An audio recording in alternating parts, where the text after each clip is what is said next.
welcome back. And now let's talk about the games that have been happening on Sunday. But I want to kickstart with the controversial win between the Black Rhinos versus Dynamos at the Bata Stadium. I don't think the Dynamos fans will be very happy about you labeling it a controversial win. Although it was Black Rhinos who took the early lead in the 50th minute through Darren Mutimuzunze, who fired a crack of a shot, and then controversy. It was Baywatch and Jompano, season 1. Okay. So in the 75th minute, there was a supposed adjudged handball. Oh, yes. And the referee pointed to the spot, Donald Zinyai sending Lennon Koveri the wrong direction, and then Dynamos equalized. And then, icing on top of the cake, in added time, it was Denver Mukamba, Dynamos' favorite son. He was fouled in the box, the referee pointed. It was a penalty. 2-1 Dynamos. That's how it finished. This is why I'm saying, don't you think there's something going on with the referees? I think there's something going on, because you see, Dynamos, this was their 5th win of the season. Black Rhinos on the opposite end, their 5th straight loss. So you see, I think with the ultimatum that was given to Jompano, people might be forced to get to conclusions about the nature of the win. 2 penalties in the last 20 minutes. I really don't know if this is something that's going to if be. you ask me. I really don't know if there's something that's going to be rectified, obviously by PSL. We'll wait to hear from them if the referees need a refresher course or not.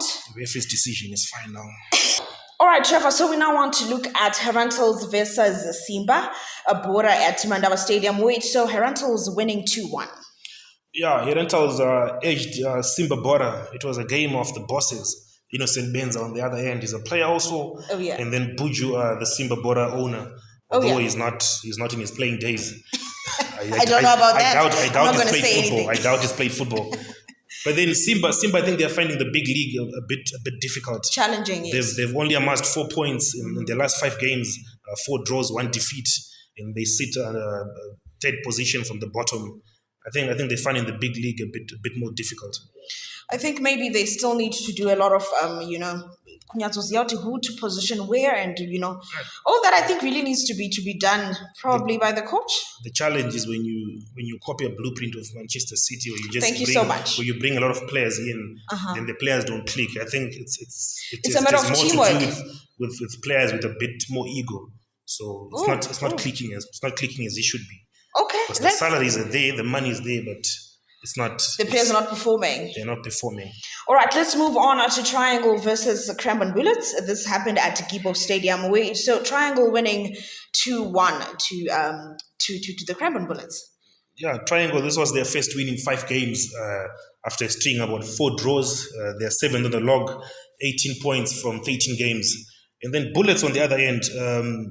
This was their undefeated streak was halted at 4 games. Oh, yeah. Remember, before the break, they won against Cape United. Yes. So then this defeat now, it holds their undefeated run at 4 games. I really think Cranbourne Bullets is showing us that indeed they're Bullets and they're working very hard. But all the same, we're going on to move on to the peak of the week, which is Caps United versus Highlanders at Barber Fields Stadium.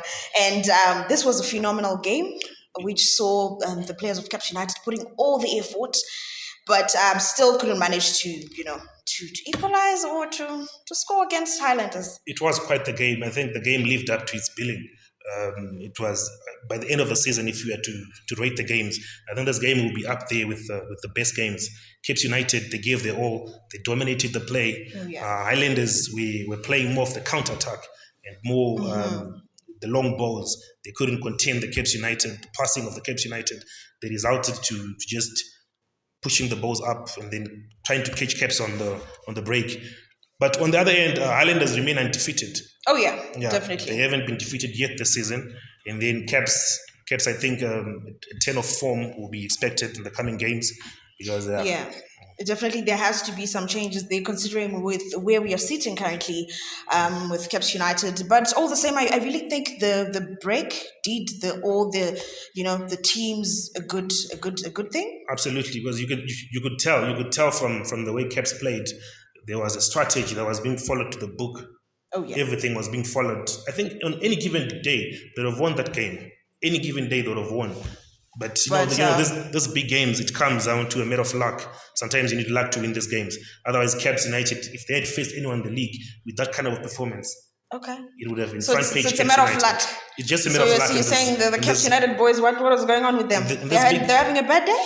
I think it's just a day where everything you're doing is right, but then you're just not getting the result from the hard work, because the boys put in a splendid performance. It was a brilliant game. They executed everything to perfection, except for a few instances where they could have changed.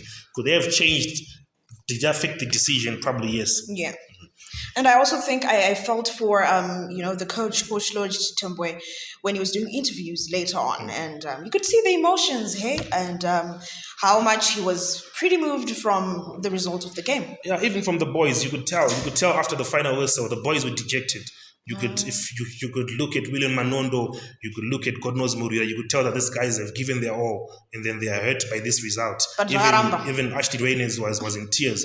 It was like a final, as they lost the final. But then remember, we're still in 13th game of the season. Definitely. But it was like a final. So I think the speed that they put in, if they had to put it against Blawa Chiefs next week, it will be green in the Seed of Kings. I just really hope we're not going to need more 3 weeks of a break for us to get such great performance from all these teams. But this was Sports Evolution 360. I am Jojo, and I was joined by the one and only Trevor. The numbers don't lie. Definitely. This was Sports Evolution 360. Talking sport is life. Goodbye for now.